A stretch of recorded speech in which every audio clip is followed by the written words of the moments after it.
September 9th, 2024. That's the day it all ended. The day the Minecraft mob board was murdered. But the big question isn't what happened or even why. It's who. Who killed the Minecraft mob board? There are three main suspects, each with their own motives, and today we are finding out who's truly responsible. Let's start. Of course, who better to murder the mob board than its own creators? What started off in 2017 as a seemingly fun idea, a way to let the Minecraft community choose their favorite mob to be added, took a dark turn with yearly controversies, rising backlash, and betrayal. In the first iteration of the mob board, there were 4 hostile mobs, each representing a different area of the game. With the success of the Phantom, that too by a narrow margin of 2%, an end was put to the Great Hunger, Barnacle, and the Wildfire. The latter found a new home in Minecraft dungeons. But this victory would soon grow to become one of the greatest threats to the Minecraft community. The Phantom, though promising on paper, quickly became an annoyance and one of the most hated mobs in the game. Players were quick to express their dislike of the Phantom, though this was nothing compared to the backlash the future held. Still, Mojang pushed on with the community vote. For the next 2 years, Mojang shifted to biome modes with more features, but more importantly, a promise. A promise that the losing biomes would eventually be added into the game, as the Swarm had been. This left players with hope for the Badlands, the Savannah, and the Desert, greatly reducing the controversy. Yet, Mojang doesn't seem to have learned from this. The next 4 years, they returned to the mob boards, with the Glow Squid, Alley, Sniffer, and Armadillo winning. Though they promised the losing mobs might be added someday, it hasn't happened so far, leading players to believe these were lies, and that the losers were sadly gone forever.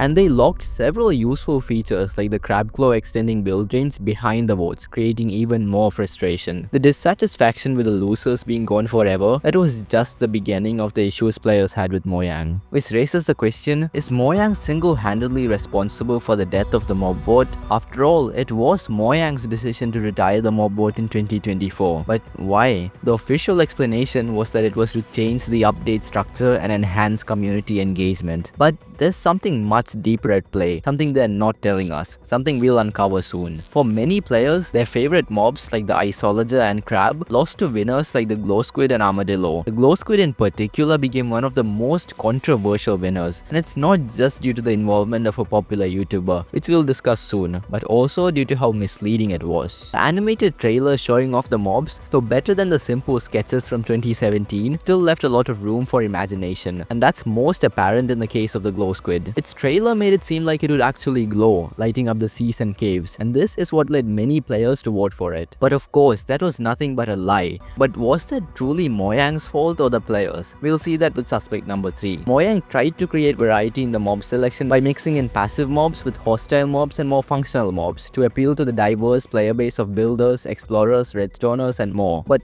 was this a move in good faith or something more sinister? As the mob board got more popular, the number of participants also exponentially increased, going from just 3,000 in 2017 to more than 5 million players in 2023. But it could be argued that this was still not representative of Minecraft's community of over 100 million players. Furthermore, creating more diverse options was possibly a tactic to divide the players even more and create more controversy, which would in turn be more hype. Hype for Minecraft might have very well been the main motive for the community vote, nothing but a simple PR tactic, and once the backlash outweighed the buzz, they retired it. It's also been observed that with subsequent mob boards, one option was always made better than the other two, like the sniffer, and as MacPat from the Game Theorist says, this is not a coincidence. Usually the final vote comes in really close to about 50-50. In 2022 though, things were very different. The sniffer ran away with a whopping 55%. They set up a false choice. 2 lame options and 1 clear winner. 1, the obvious choice, and 2 others there to divide up anyone who didn't want the sniffer. In 2020, Mojang announced the archaeology update, and they've been building out their ancient world ever since, with additions like the sniffer. Minecraft updates take a lot of time, and it's in the game's best interest to update one specific part at a time. So making the sniffer the superior option may have been their plan all along, so that it would win and tie in perfectly with the archaeology update, which they've been working on for years. So was that the long game Mojang were playing? Keep adding more varied mobs to split the votes and fuel the hype, while secretly ensuring their choice would win, and once the excitement faded with the more boring choices, end the mob vote. But there's a glaring flaw in this theory, the iceologer. It was the better mob, and it fit in perfectly with the upcoming Caves and Cliffs update, yet it lost. to the glow squid of all mobs. But maybe that isn't a flaw, but the work of an even greater force than the creators themselves, and they're the next suspects. As the mob board gained popularity, a newer force, one Mojang themselves couldn't control, came into play: content creators. They would alter its course forever. What started as a community event was quickly overtaken as a battleground for fandoms, as the most popular creators, including Dream, endorsed their favorite mobs to be added. Was this just a natural involvement of the community, of which content creators are a huge part, or the cause of the downfall of the mob board? Many players put all the blame on Dream, whose support for the glow squid, as one of the biggest Minecraft YouTubers at the time, might very well have been the reason for its victory. Yet, Dream isn't the only one who took part, but also hundreds of other YouTubers and streamers, all rooting for their favorite mobs, whether it be the iceologer, the tough golem, or the crab. But the fact is, these YouTubers and streamers have the backing of hundreds of thousands or millions of players, and their opinion is truth for many of their fans. So these creators very well have the power to change the outcome of the vote. The truth is, the mob board quickly became a popularity contest, as the creator with the most loyal followers would emerge victorious. And for these fans, it didn't matter whether that was the mob they truly thought deserved to win, as they were more interested in supporting their favorite creators. It could be said that this was natural and the intended course of the mob board, as content creators are representatives of the community. They brought more publicity to the game, and no harm would be done in letting them say which mobs they liked, right? Wrong.